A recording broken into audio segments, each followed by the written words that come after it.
Kenapa seorang pendekar yang bisa jadi raja malah memilih Jati Buronan? Malam itu, langit Majapahit merah darah. Kamandanu berdiri di depan istana. Tubuhnya berlumur lumpur dan luka. Di dalam dadanya, suara sang guru Empu Ranubaya masih bergema. Jangan pernah jati bayangan kekuasaan. Jadilah cahaya yang menyakitkan.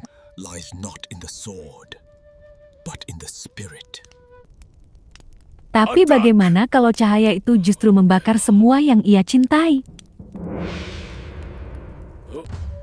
Kamandanu melangkah mundur.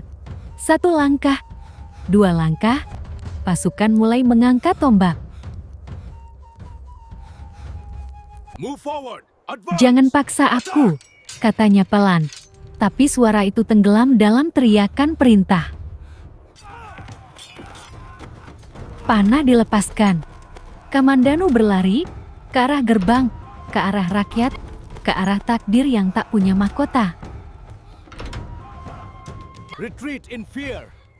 Mereka tak butuh raja baru, mereka butuh keadilan.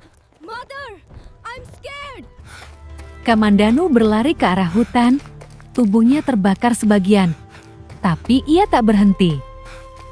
Kabut turun perlahan. Kamandanu masuk ke hutan, tubuhnya luka, tapi langkahnya tak ragu. Di dalam hutan, sebuah desa tersembunyi, anak-anak belajar bertarung, tapi bukan untuk membunuh, untuk bertahan. Kamandanu berdiri di belakang mereka. Diam, tapi matanya bicara. Ia tahu, luka tak selalu harus disembuhkan, kadang cukup diajarkan cara bertahan.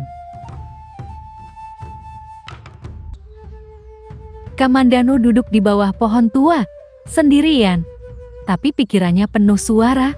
Ia bukan raja, ia luka yang berjalan. Ia menatap pedang patah di tangannya, senjata yang dulu menaklukkan banyak musuh. Kini, hanya Jati pengingat bahwa kekuatan tak selalu berarti kemenangan.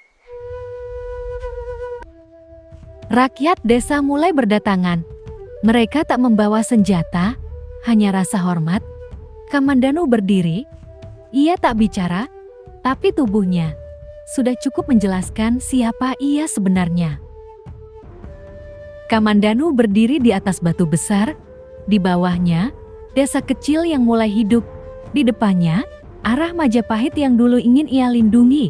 Kini, hanya bayangan. Di kejauhan, Majapahit masih berdiri. Tapi Kamandanu tahu, ia tak akan kembali. Ia bukan bagian dari istana, ia bagian dari luka yang tak bisa ditulis dalam sejarah. Ia tersenyum tipis, lalu berjalan turun. Tak ada sorak, tak ada mahkota, tapi langkahnya adalah sejarah yang tak bisa dibunuh. 3 hari kemudian, Majapahit mengumumkan Arya Kamandanu telah mati. Dibunuh oleh pemberontak, tapi di pasar, cerita lain mulai berbisik. Di desa pesisir, anak-anak mendengar cerita tentang pendekar tanpa mahkota. Mereka tak tahu namanya, tapi mereka tahu ia pernah menolak Jati Raja. Di lereng gunung, seorang pengembara mendengar namanya dibisikkan angin. Kamandanu, ia tak mati. Ia memilih Jati bayangan, bukan bayangan kekuasaan, tapi bayangan harapan. Kadang, yang paling berani bukan yang berdiri di atas singgasana, tapi yang berani berjalan sendirian ke arah yang tak ada peta. Dan kadang, sejarah bukan ditulis oleh mereka yang menang, tapi oleh mereka yang memilih untuk tidak ikut bermain.